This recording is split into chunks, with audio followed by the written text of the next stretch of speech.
1885-তে হেমন্দ্রমোহন Bose medical college থেকে doctor হয়ে বেরোলেন। সবাই ভাবলেন যে উনি বেশ একজন বড় মাপের ডাক্তার হবেন, কিন্তু উনি গেলেন কমপ্লিটলি অন্যদিকে। বেশ কিছু কেমিক্যাল নিয়ে এক্সপেরিমেন্ট করতে থাকলেন। তার কারণ ওনার ইচ্ছে তখন পারফিউম বানানো। ভারতীয়রা কেন পারফিউম বানাতে পারবে না?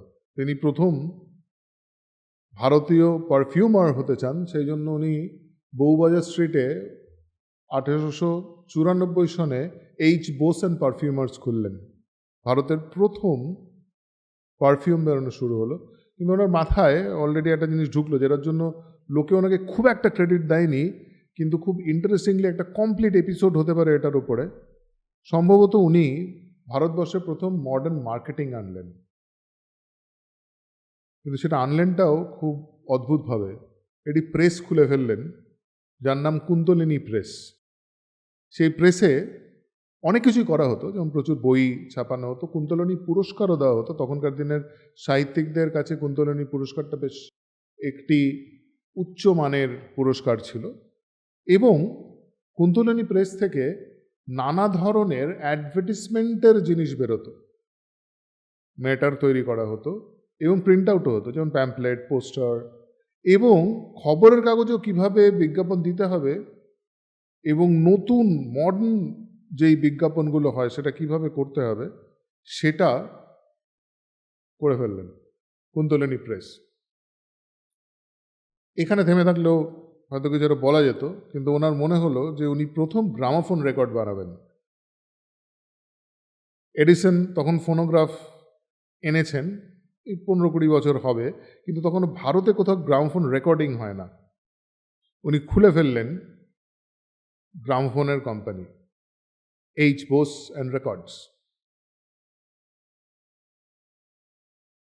এবারে সেই রেকর্ডগুলোর জন্য আমরা অনেক কিছু পাই, যেমন এটা 1900-এ খোলেন এই এইচ বোস অ্যান্ড রেকর্ডস, এবং সেখানে রেকর্ডিং করতে জগদীশচন্দ্র বোসের স্পিচ আছে, রবীন্দ্রনাথ ঠাকুরের গান আছে, এবং 1905-এ যখন বঙ্গভঙ্গ হয় তখনকার সময়ের যে দেশাত্মবোধক গানগুলো লেখা হয়েছিল সেটা ওই গ্রামোফোন রেকর্ড থেকে বেরিয়ে বেরিয়ে দিকে দিকে ছড়িয়ে পড়েছিল। 1900 সনে উনি আরও একটা জিনিস করলেন, এটাও প্রথম, শুধু প্রথমই বলে যাচ্ছি। এটা প্রথম automobile dealership and service centre. তখনও লোকে, এটা 1900 সনে, কিন্তু তখনও লোকে ভারতে খুব একটা গাড়ি চলার চল হয়নি, লোকে জানেও না যে মোটর কার শুরু হয়েছে, কিন্তু উনি নিয়ে চলে এলেন প্রথম ডিস্ট্রিবিউটরশিপ যে কোনো ভারতীয়র।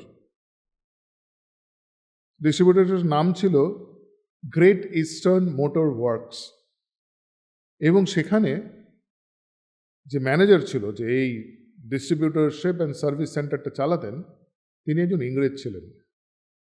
তখনকার দিনে ভাবাই যেত না যে একটা বাঙালি অর্গানাইজেশনে একজন ইংরেজ চাকুরে উনি সেটাও করে দেখিয়েছিলেন। 1905-এর মধ্যে ততক্ষণে উনি মানে বাংলা জীবনের সব জায়গায় জড়িয়ে গেছেন। টুথ পাউডার বানান, কুন্তলিনী তেল বানান, মানে মাথায় দেওয়ার তেল, দেলখোস পারফিউম বানান, এবং এতগুলো ব্যবসা রমরমিয়ে করেন। এটা আবার একটা টেমপ্লেট তৈরি করলেন যে বাঙালিরা বিভিন্ন ধরনের ব্যবসা প্রচণ্ড সাকসেসফুলভাবে করতে পারেন। বোধহয় কোনো বাঙালির বা কোনো ব্যবসায়ীরই এতগুলো প্রথমের রেকর্ড নেই, মানে প্রথম পারফিউম, প্রথম ডিস্ট্রিবিউটরশিপ অটোমোবাইল, প্রথম গ্রামোফোন রেকর্ড, এতগুলো বোধহয় নেই, এবং সেগুলো বেশ দাপটের সঙ্গে করে গেলেন। উনি পৃথিবী ছেড়ে চলে গেছিলেন 52 বছর বয়সে, কিন্তু 52 বছর বয়সের মধ্যে এতগুলো কৃতিত্ব খুব কম বাঙালির আছে। ইনফ্যাক্ট শোনা যায় রবীন্দ্রনাথ ঠাকুরও ওনার ওপর একটি ছড়া রচনা করেছিলেন। এই যে রবীন্দ্রনাথের কথা বলছিলাম, রবীন্দ্রনাথ যেই ছড়াটি বেঁধেছিলেন সেটা ওই বিজ্ঞাপনের জন্য। কুন্তলিনীর বিজ্ঞাপন বা ওনার সবকটা প্রোডাক্টের বিজ্ঞাপনের জন্য। তো ছড়াটা এরকম যে কেশে মাখো কুন্তলিন, রুমালেতে দিলখোশ, পানে খাও তাম্বলিন, ধন্য হোক এইচ বোস। এটা রবীন্দ্রনাথের লেখা ছড়া, এটা বিজ্ঞাপনের জন্য। এই যে মডার্ন বিজ্ঞাপনের কথা বলছিলাম, যেটাতে উনি কুন্তলিনী প্রেসটি করেছিলেন, সেটার ছোট্ট একটা নিদর্শন দিলাম।